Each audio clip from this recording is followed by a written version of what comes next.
Si Archie Basilio de la Cruz, o mas kilalang si Flo G, ay isang kilalang rapper sa Pilipinas na nakamit ang kanyang pangarap na maging isang artista sa larangan ng musika. Subalit bago pa man niya nakamit ang tagumpay na ito, mayroon siyang mga karanasan sa buhay na nagbigay ng inspirasyon sa kanya upang makamit ang kanyang pangarap. Sa kanyang pagkabata, nakaranas si Flo G ng kahirapan sa buhay. Lumaki siya sa Pasig City kung saan hindi naman mayaman ang kanyang pamilya.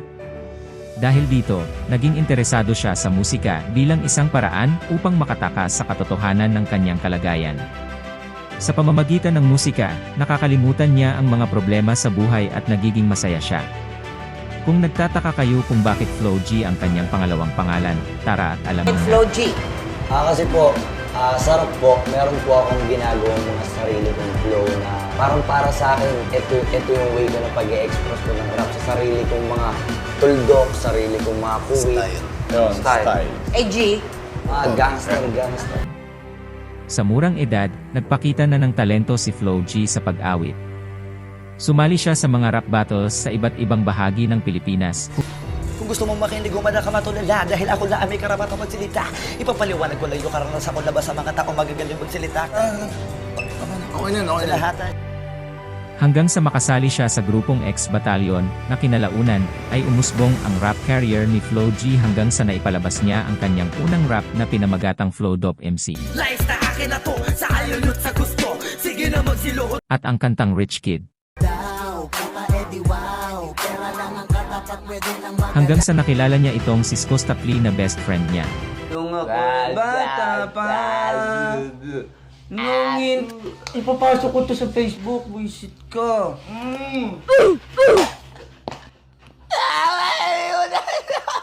Sali ka. Kauli, sumpa mo sa ngipis. At kalaunan ay nakagawa sila ng rap na pinapagatang sa una ka lang magaling. Dal mo te, gusto mo pang umulit pa wala na kung pake. Di mo na mararanasan ng romansan sa lise. Pero iba ka sa lahat na nakilala ko. Wala ka nang kasing kami. Nakitang kasama. At Tagalog version na pinamagatang Panda. Nabayag, sige palagto, baka di kayo na-enjoy. Tila marami ang nakarelate sa kantang ito, kaya sumikat ito. Dapat kilala mo na pangalan ko. Teka puta pare, ba't ang yabang mo? Dapat puta matigas pangarang mo. Naging matagumpay nga ang career ni Flo G. Dahil sa kanyang pagsisikap ay nakamit niya ang kanyang mga pangarap at isa pa nga ito na binigyan ng award ng Wish 107.5 bilang Spotify Cali Artist of the Year. Walang imposible basta magtiwala ka lang sa iyong sarili.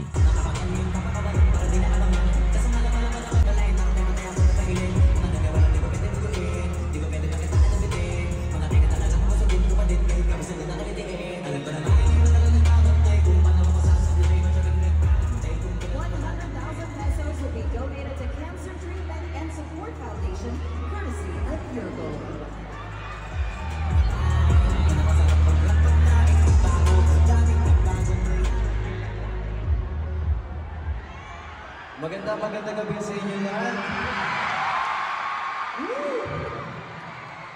Yeah. Hindi ko alam sasabihin ko, pero syempre unang-una, nagpapasalamat ako sa taas. Walang iba.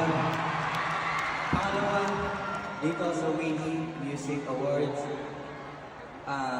Nanginginig ako. Maraming salamat sa inyo kasi hindi nyo kami kinakalimutan, kami mga hip-hop artists.